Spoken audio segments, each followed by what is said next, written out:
Question number 6 में आपको दो बातें बता रखी हैं। देखिए, पहली बात तो ये ABC ट्राइंगल में जो XY है, XY is a line parallel to AC। XY क्या है? AC के पैरेलल है। पहली बात तो हमसे ये बोलिए, ओके। और दूसरी बात क्या बोलिए कि जो XY लाइन है वो ABC को दो पार्ट में डिवाइड कर रहा है। दो कौन से पार्ट में? दो इक्वल एरियाज़ के रूप में डिवाइड कर रहा है। तो अगर इसका एरिया, इस ट्राइंगल का एरिया 1 है तो इस पार्ट का एरिया कितना होगा? ये भी 1 आएगा, क्योंकि दोनों के आपस में इक्वल है। ठीक है, तो BXY का अगर एरिया 1 मान रहे हैं तो AXYC इसका भी एरिया 1 आएगा, क्योंकि ये जो XY है, XY दोनों पार्ट को इक्वल एरियाज़ में डिवाइड कर रहा है। ओके, ओवरऑल अगर मैं ABC का एरिया पूछूँ तो कितना होगा? 1 और 1, ओवरऑल तो 2 होगा, है ना। ये 1 तो ओवरऑल कितना आएगा? 1 1 2 आएगा। ओके, तो इतनी बातें समझ में आ गई होगी। चलिए देखिए, यहाँ पे मुझे दो ट्राइंगल दिख रहे हैं, BXY और BAC। BXY और BAC में पहले मैं चेक कर रहा हूँ कि क्या ये सिमिलर है। तो हाँ, ये सिमिलर है। कैसे? BXY में XY और BAC में AC दोनों पैरेलल है। पैरेलल है तो ये एंगल्स क्या होंगे आपस में? Corresponding angle. सेम यहाँ पे भी एंगल्स क्या होंगे? Corresponding angle. BXY में B एंगल आ रहा है और BAC में भी B एंगल आ रहा है। तो बाय ट्रिपल ए मीन्स एक एंगल तो कॉमन हो गया, दो एंगल्स कॉरस्पॉन्डिंग एंगल के ज़रिए बराबर हो गए, क्योंकि पैरेलल दे रखा है। तो इसका मतलब क्या हुआ कि BXY और BAC दोनों जो ट्राइंगल है आपस में क्या है? सिमिलर है। और जब कभी दो ट्राइंगल आपस में सिमिलर होते हैं तो अकॉर्डिंग टू थ्योरम 6.6 वो क्या कहता है कि सिमिलर ट्राइंगल का अगर हम रेशो लेते हैं, सिमिलर ट्राइंगल के एरिया का अगर हम रेशो लेते हैं तो उनकी कॉरस्पॉन्डिंग साइड के रेशो का स्क्वायर होता है वो। तो BXY में मैंने कौन सी साइड ली? BX।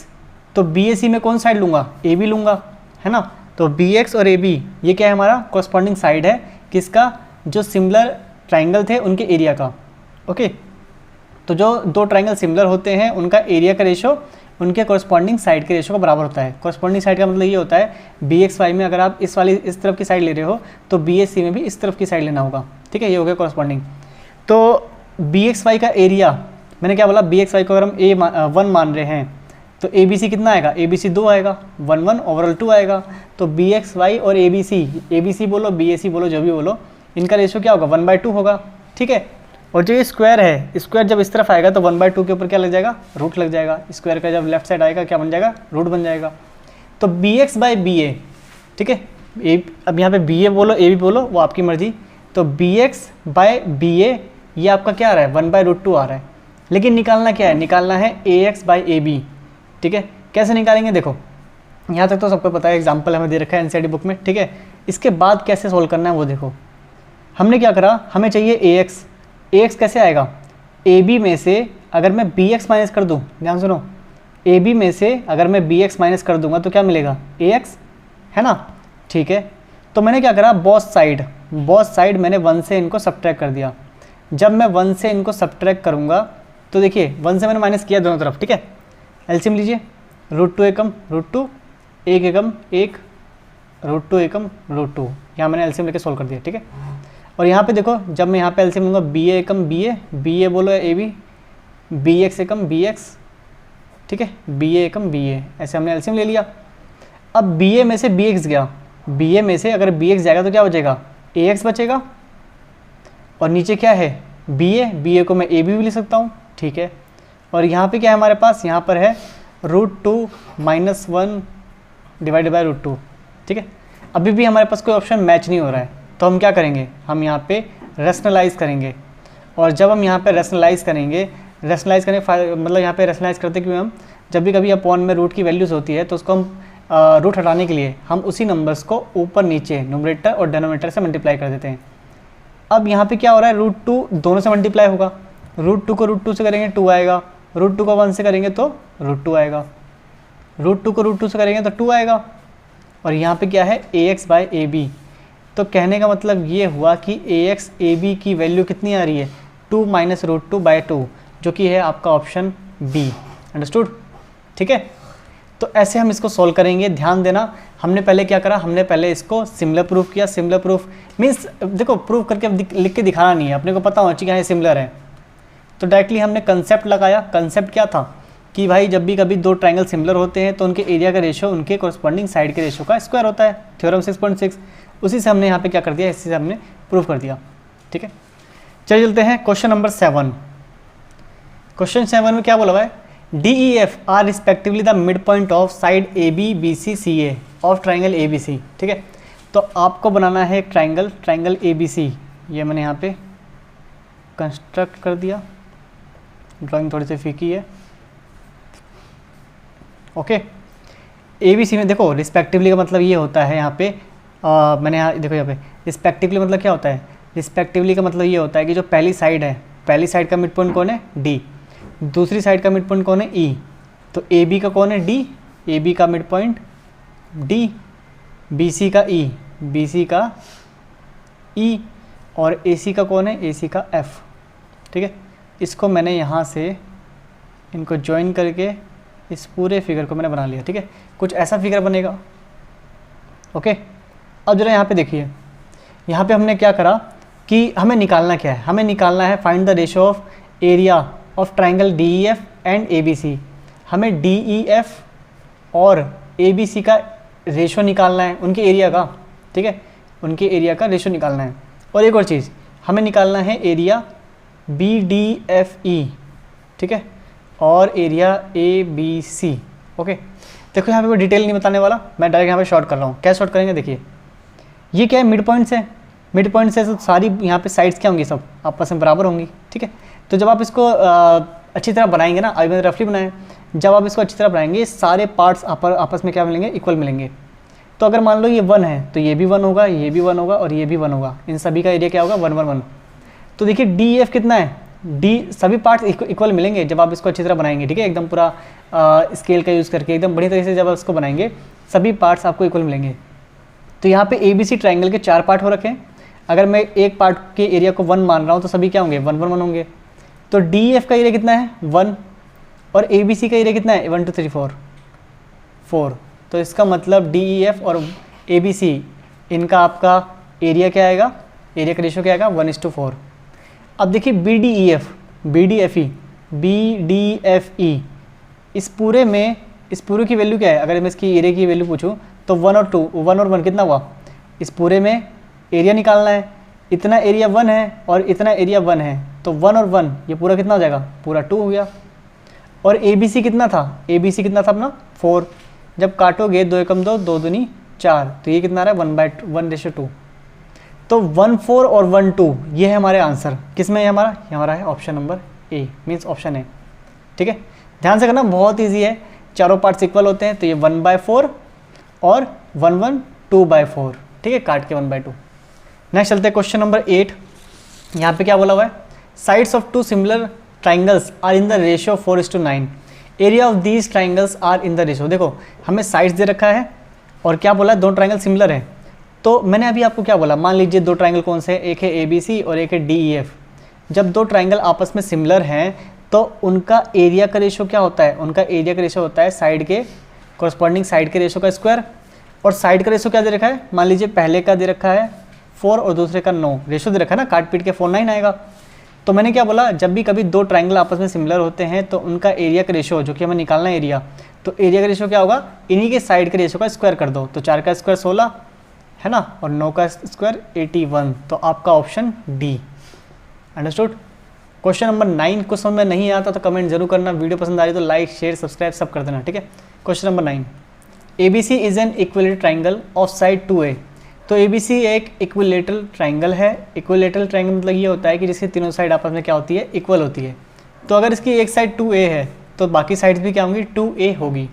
और हमसे क्या बोला है, find each of its altitude.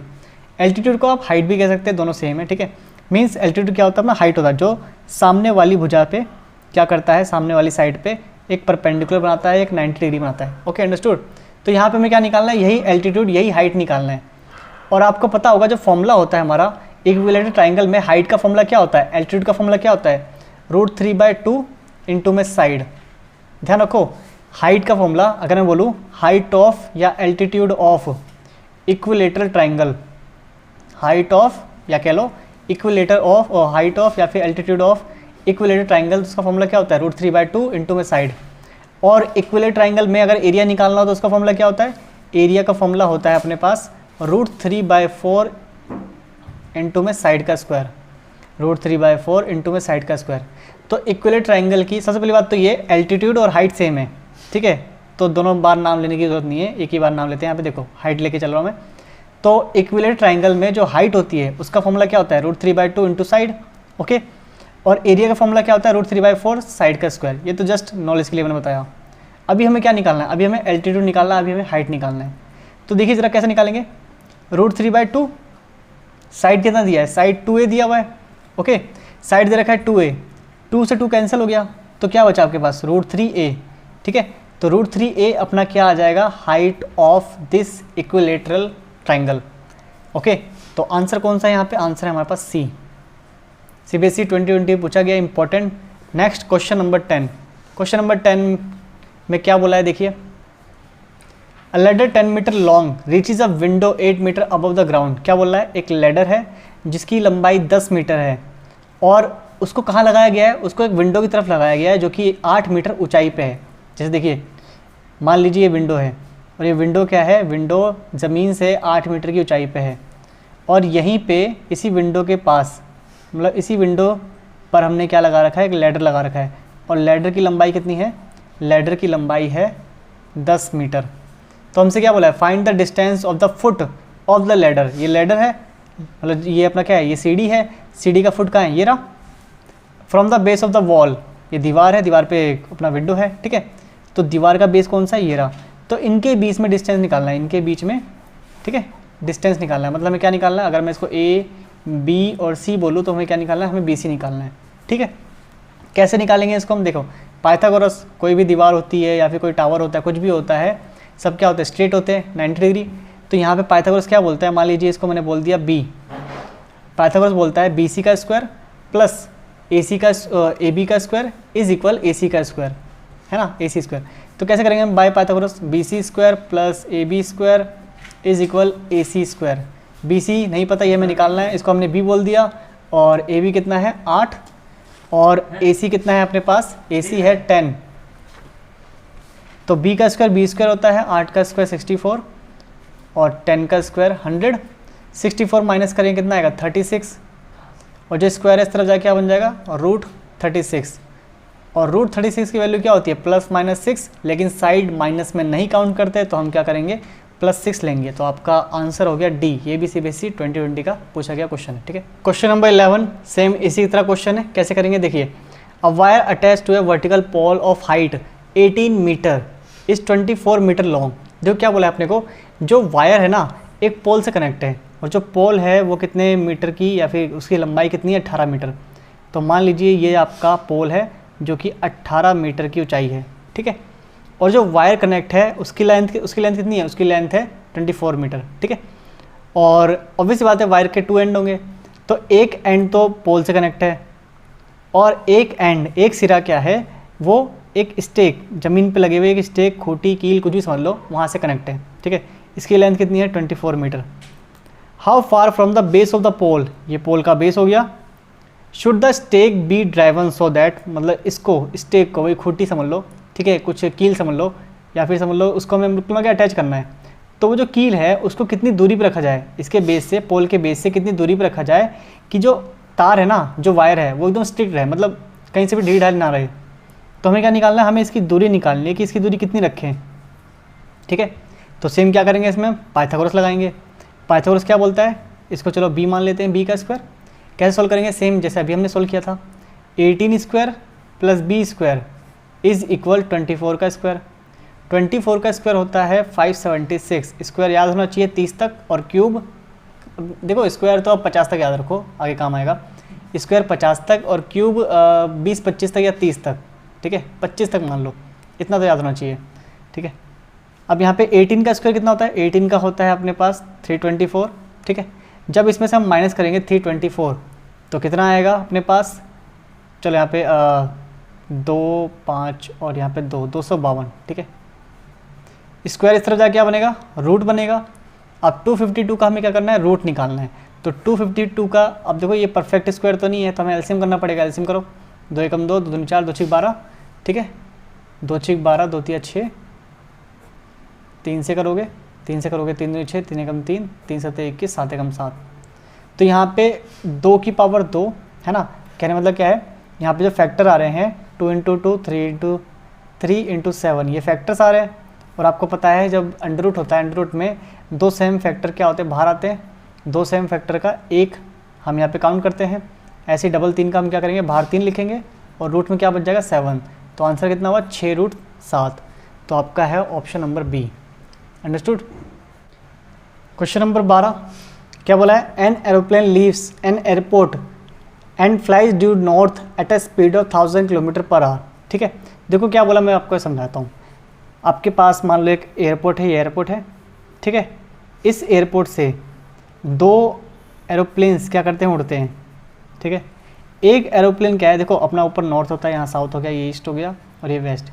एक एरोप्लेन नॉर्थ की तरफ जा रहा है, कितने की स्पीड से, वो जा रहा है 1000 km/h की स्पीड से, ठीक है, इस तरफ। और एक एरोप्लेन क्या कर रहा है, वो अपना वेस्ट की तरफ जा रहा है, स्पीड कितनी है 1200 km/h, ठीक है। वेस्ट की तरफ जा रहा है, स्पीड कितनी है 1200 km/h। ये स्पीड है, ये डिस्टेंस नहीं है, ओके, इस तरफ जा रहा है, ओके। हमसे क्या बोला है कि वो दोनों, उन दोनों की दूरी बताओ, कब, 1.5 घंटे बाद। जैसे एक प्लेन यहाँ इस तरफ उड़ रहा है, 1.5 घंटे बाद मान लो यहाँ तक पहुँच गया। सेम जो दूसरा प्लेन है जो कि वेस्ट की तरफ उड़ रहा है, मान लो 1.5 घंटे के बाद वो यहाँ तक पहुँच गया। स्पीड का फ़र्क है तो ऑब्वियसली बात है, ज़्यादा दूरी तय करेगा या कम दूरी तय करेगा, ठीक है। तो उससे मतलब नहीं है हमें। तो कुल मिला के हमें क्या निकालना है, हमें निकालना है दोनों के बीच की दूरी, जो अपने दोनों प्लेन हैं उनके बीच की क्या दूरी होगी वो हमें निकालना है, मतलब हमें ये चीज़ निकालनी है, ठीक है। तो पहला प्लेन मैंने मान लिया कि यहाँ तक पहुँच गया, दूसरा प्लेन मैंने मान लिया कि यहाँ तक पहुँच गया, तो इनके बीच की दूरी बताओ, ठीक है। अब आपको पता है कि पाइथागोरस लग रहा है, पर पाइथागोरस लगेगा ऑब्वियस सी बात है, लेकिन ये दोनों तो पता होना चाहिए ना अपने को, तभी तो ये निकालोगे। कैसे निकालेंगे अब इसको, देखो अपने को पता है डिस्टेंस का फॉर्मूला क्या होता है, डिस्टेंस का फॉर्मूला होता है speed into time, okay. Speed कितना दिया हुआ है पहले प्लेन का 1000 km/h, और टाइम कितना है, टाइम है अपने पास 1.5 घंटे। 1.5 घंटे को हम क्या लिखते हैं, 3/2। 1.5 है ना, ऐसे 2 एकम 2 और 1 3/2, इनको मल्टीप्लाई ऊपर प्लस, ठीक है। 1.5 घंटे को लिखते हैं हम 3/2। जब इसको मैं काटूंगा तो यहाँ से मेरे को डिस्टेंस मिल जाएगा कि जो पहला एरोप्लेन है उसकी स्पीड कितनी है 1000 km/h। 1.5 घंटे बाद वो कितना डिस्टेंस ट्रेवल करेगा 1500। इसका मतलब ये कितना आ गया अपने पास 1500, ओके। अब दूसरे की बात करते हैं, सेम दूसरे में स्पीड कितनी है 1200। टाइम तो उतना ही है ना, 1.5 घंटे बाद का हमसे पूछा हुआ है, तो दोनों में 1.5 घंटे का यहाँ पे हम लेके चल रहे हैं कि 1.5 घंटे बाद यहाँ तक पहुँचा हुआ है और 1.5 घंटे बाद ये यहाँ तक पहुँचा हुआ है। तो जब इसको देखेंगे कि इसने कितना 1.5 घंटे में डिस्टेंस ट्रेवल किया, तो 3 × 18, इसने कितने ट्रेवल किया 1800 किलोमीटर। मतलब यहाँ से लेके यहाँ तक 1.5 घंटे में वो कितना ट्रेवल किया है 1800 किलोमीटर, ओके। ये वैल्यू 1500, ये वैल्यू 1800, हमें क्या निकालना है ये, तो लगा दो पाइथागोरस। पाइथागोरस क्या बोलता है 1500 का स्क्वायर प्लस 1800 का स्क्वायर, इसको मान लिया मैंने h बराबर h का स्क्वायर, ठीक है। This square plus this square is equal h का स्क्वायर, ओके। 15 का स्क्वायर 225 और 2 जीरो का स्क्वायर क्या होता है 4 जीरो शॉर्ट में, ठीक है। 18 का स्क्वायर 324, 2 जीरो का स्क्वायर 4 जीरो, कहने मतलब 2 जीरो का स्क्वायर मीन्स जब हम स्क्वायर करेंगे 1500 का तो वहाँ पे 2 जीरो का 4 जीरो बन जाएगा, ठीक है। और 15 का 225 शॉर्ट में, ठीक है। तो आप यहाँ पे 15 का स्क्वायर कर लो और 2 को बढ़ाकर 2 जीरो को बढ़ाकर उसका डबल कर दो, तो उसका स्क्वायर काउंट होता है। अब इसको जब हम लिखेंगे कितना आएगा, देखो 5 4 9, 2 2 4, 3 2 5, 5 4 9 और यहाँ पे 4 जीरो, स्क्वायर इधर आके क्या बन जाएगा रूट 4 जीरो, ठीक है। 4 जीरो का जब अंडर रूट करोगे तो कितना निकलेगा 2 जीरो, 2 जीरो तो बाहर निकल जाएगी। अब 5 4 9 का हमें क्या करना है, अंडर रूट करना है। अब जो 5 4 9 है अब वो क्या किसी से कटेगा, चेक करते हैं। तो देखिए यहाँ पे मैं देखता हूँ कि ये किससे कट रहा है, तो इसको हम एक बार 3 से करके देखें। 3 एकम 3, 3 8 24, 3 3 हो रहा है, 3 6 18, 3 एकम 3, ओके। अब 61 तो प्राइम नंबर है, ये अपना 61 से ही जाएगा। तो यहाँ पे 2 3 के पेयर बन रहे हैं, तो 1 3 तो बाहर आ गया, ओके। और जो 61 है वो अंदर रह जाएगा। इसका मतलब हाइट कितनी आएगी, हाइट आएगा 300√61। देखो नहीं समझ में तो समझो, इसका जो फैक्टर बन रहा है वो क्या बन रहा है 3 × 3 × 61, ठीक है। और जो 4 जीरो है, 4 जीरो को मैं क्या लिख सकता हूँ 100 × 100, 100 100 करने पे 4 जीरो बनेगा, ठीक है। इसको मैंने तोड़ दिया, 2 बार 3 है तो इसका 1 बार 3 बाहर आ गया, 2 बार 100 है तो 1 बार 100 बाहर आ गया, 100 × 300 और जो 61 है वो रूट में रह गया। ऐसा मैंने किया है, ठीक है। तो ये है आपका क्वेश्चन नंबर 12। अब चलते हैं क्वेश्चन नंबर 13। 13 में क्या बोला हुआ है, 2 poles of height 6 metre and 11 metre. 2 poles है, एक 6 मीटर की ऊंचाई है और एक की 11 मीटर की ऊंचाई है, ठीक है। ऑन अ प्लेन ग्राउंड पे, okay. If the distance between the feet of the pole, इनके बीच का डिस्टेंस कितना है 12 मीटर, इनके फीट का जो डिस्टेंस है दोनों पोल का 12 मीटर है। Find the distance between their tops, इनके टॉप का डिफरेंस बताओ, इनके ऊपरी हिस्सों का डिफरेंस बताओ, ठीक है। कैसे करेंगे, देखो मैंने यहाँ पे इसको बनाया, ये 12 है तो ये भी कितना होगा 12, ये 6 है तो ये कितना होगा 6, पूरा 11 है, पूरा टोटल 11 है, इतना 6 है तो ये कितना बचा 5। तो बस हमें क्या निकालना है, हमें तो ये निकालना है। कैसे निकलेगा, पाइथागोरस, 12 का स्क्वायर प्लस 5 का square is equal h square. 12 का स्क्वायर होता है 144, 5 का स्क्वायर 25, ऐड करोगे 169 और जो स्क्वायर है इधर आके रूट बन जाएगा। आंसर क्या आएगा प्लस माइनस 13, लेकिन साइड है तो साइड में हम क्या करते हैं प्लस की वैल्यू लेते हैं जो कि है 13, ऑप्शन नंबर डी, ठीक है। बहुत ईजी था। फोर्थ इंपॉर्टेंट क्वेश्चन है और इसके ऊपर मैंने सेपरेट वीडियो बना रखी है, ठीक है। पावरफुल कंसेप्ट ऑफ ट्राइंगल, इस टाइप से आपको इसका थंबनेल देखने को मिल जाएगा, आप रिसेंट में चेक कर सकते हैं इसकी वीडियोस, ठीक है। अब देखो इसको हम करना कैसे है, पहले मैं आपको बता दूं, जब भी कभी आपके पास एक ऐसा राइट एंगल ट्राइंगल होता है, ठीक है, आपके पास एक राइट एंगल ट्राइंगल है, उसी राइट एंगल ट्राइंगल से आपने क्या करा है, सामने हाइपोटेनस पर परपेंडिकुलर ड्रॉ किया है, मतलब सामने भी आपने 90 डिग्री बनाया है। तो इसमें 3 कंडीशन बनती है। अब मैं इसको देखो ये प्रूव करके आएगा, इसमें क्या होता है, ये दोनों ट्राइंगल आपस में सिमिलर होते हैं और ये दोनों ट्राइंगल तीसरे के भी सिमिलर होते हैं, ये मैंने डिटेल में बताया उस वीडियो में, देख लेना, ठीक है। फिलहाल तो मैं अभी आपको कंसेप्ट बता रहा हूँ। इसमें होता क्या है, 3 फॉर्मूले बनते हैं, ठीक है। कैसे, देखो अगर हमें बी डी निकालना है तो बी डी का square is equal A D into C D, A D into C D, ध्यान रखो कैसे बता रहा हूँ, बी डी का square A D into C D, पहला ये फॉर्मूला जिसकी इसमें जरूरत है। दूसरा क्या होता है, अगर हमें बी सी निकालना है तो बी सी का square is equal C D C A. देखो कैसे करना है, हमें याद कैसे रखना है, बी सी निकालना है ना, तो बी सी का स्क्वायर एक आधा एक पूरा, बी सी का स्क्वायर सी डी और सी ए, आ गया। ऐसे हमें ए बी निकालना है, जब ए बी निकालोगे ध्यान देना कैसे इसको करेंगे हम, पहले देता हूँ, ए बी का स्क्वायर होता है A D into A C, A B का स्क्वायर होता है ए डी इंटू ए सी। देखो याद कैसे करोगे, पहले पूरा की बात ये है, देखो बी डी निकालना है तो बी डी का स्क्वायर आधा आधा, ठीक है, हाफ हाफ, तो बी डी का square A D into C D. B C निकालना है तो पहले हाफ लो फिर फुल लो, B C square is equal to C D into C A, ये दूसरा हो गया। तीसरा ए बी निकालना है तो ए बी क्या होगा, हाफ फुल, जैसे यहाँ किया था ना, बी सी स्क्वायर क्या होता है हाफ फुल, है ना, मतलब सी डी और सी ए, याद करा रहा हूँ मैं ये। और बी ए का स्क्वायर क्या होगा, बी ए का स्क्वायर होगा हाफ, पहले ए डी लो फिर पूरा ए सी लो, ऐसे याद रखना है, ठीक है। फिलहाल तो हमें इसकी ज़रूरत है, देखो कितना दिया है, ये 6 है तो यहाँ पे 6 का स्क्वायर, ये 4 है और ये हमें सी डी हमें निकालना है, ये 4 है और सी डी हमें निकालना है, तो ये 36 हो गया, 36 को 4 से डिवाइड करोगे तो कितना आंसर आएगा 9, तो सी डी कितना है 9, ऑप्शन नंबर सी, ठीक है। क्वेश्चन 15 पे चलते हैं। 15 पे क्या बोला हुआ है, देखिए क्वेश्चन नंबर 15 में है अपने पास, A B C is an isosceles triangle. A B C क्या है, एक आइसोसेल ट्राइंगल है और राइट एंगल कहाँ बन रहा है, राइट एंगल बन रहा है सी पे, तो ये हमने बना लिया एक आइसोसेल ट्राइंगल, ठीक है। और 90 किस पे बन रहा है, सी पे बन रहा है, तो यहाँ हमने ए मान लिया, यहाँ बी मान लिया, ओके। आइसोसेल है, देखो ट्राइंगल में क्या होता है, सबसे बड़ी भुजा कौन सी होती है, ये सबसे बड़ी साइड, तो ऑब्वियस सी बात है ये दोनों क्या होंगे, आपस में बराबर होंगे, क्योंकि इसके बराबर इसको रख नहीं सकते, सबसे बड़ी तो वो है ना, तो अगर इसके इक्वल कोई रखेंगे तो सबसे बड़ी तो 2 बन जाएगी, 2 साइड सबसे बड़ी बन जाएगी, ऐसा होता नहीं है, सबसे बड़ी साइड एक ही होती है, इसको हम बोलते हैं हाइपोटेनस। तो ये दोनों क्या होंगे आपस में, ऑब्वियस सी बात है ये दोनों आपस में इक्वल होंगे आइसोसेल में, 90 डिग्री वाले ट्राइंगल में, ठीक है। इसमें बोला हुआ है कौन सी कंडीशन यहाँ पे सही है, तो देखो पाइथागोरस क्या होता है, पाइथागोरस होता है ए सी का square plus B C square is equal A B square, है ना। हमें पता है ये दोनों आपस में बराबर हैं, ये दोनों आपस में बराबर है, तो मैं क्या कर सकता हूँ, मैं बी सी की वैल्यू ए सी में बदल सकता हूँ, है ना। देखो यहाँ कहीं मेरे को, यहाँ पे क्या है, ए बी तो आएगा सामने, ए बी तो दिख रहा है मेरे को, ए बी तो रहेगा, देखो यहाँ भी ए बी है, यहाँ भी है, ए सी आ रहा है, ए बी बी सी, देखो ऑप्शन में ज़्यादातर ए सी है ए बी के सामने, तो पहले आप ये चीज़ सोचो कि ए सी कैसे लाए, आप पहले इसकी कोशिश करो, ठीक है। मतलब मुझे पता है कि हम ए सी को बी सी में कन्वर्ट कर सकते हैं और बी सी को ए सी में, लेकिन किसको कन्वर्ट करें, तो यहाँ पे जो आप देख रहे हो ज़्यादा पॉसिबिलिटी किसकी है, ए सी की, तो ए सी में चेंज करो। तो हमने बी सी की वैल्यू ए सी रख दी क्योंकि दोनों बराबर हैं, तो बी सी की वैल्यू ए सी पुट कर दिया, स्क्वायर साथ में रहेगा, ए सी स्क्वायर कितने ए सी स्क्वायर हो गए, 2 ए सी स्क्वायर।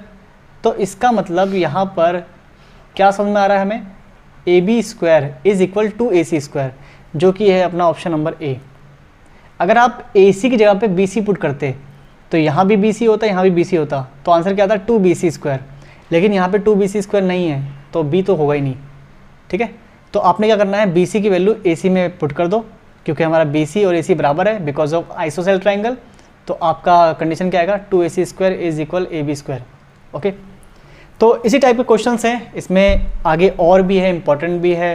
देखिए स्टार्टिंग में ऑब्वियस बात है, लेवल थोड़ा हाई भी होता है, मॉडरेट भी होता है। आगे चलोगे आपको असर्शन रीजनिंग क्वेश्चन मिलेंगे, केस स्टडी मिलेगा, टोटली पूरा भरा हुआ सारे कंसेप्ट है। इसको कर लोगे तो 6 चैप्टर करने की जरूरत नहीं है, सारे कंसेप्ट सारी चीज़ें वही क्वेश्चन इसमें है सारे। मतलब आपके जो एनसीईआरटी बुक है, आपके जो ओसवाल हो, अरिहंत हो या फिर एडुकार्ट हो, जितने भी सैम्पल पेपर है मेन में, सभी में से अपने हिसाब से मैंने जो मुझे लगता है एक्सपेक्टेड क्वेश्चन होंगे, और ये नहीं कि मतलब मैंने कोई स्किप किया, नहीं, जितने भी अलग अलग कंसेप्ट के क्वेश्चन थे सब इसमें इंक्लूड है, ठीक है। एक्सपेक्टेड प्लस ऑल कंसेप्ट, इसको देख लोगे तो कोई अलग से कंसेप्ट आपको नहीं मिलेगा। चलिए मिलते हैं नेक्स्ट वीडियो में। आज हम कर रहे हैं इसमें क्वेश्चन नंबर 15, नेक्स्ट वीडियो में 16 से स्टार्ट करेंगे।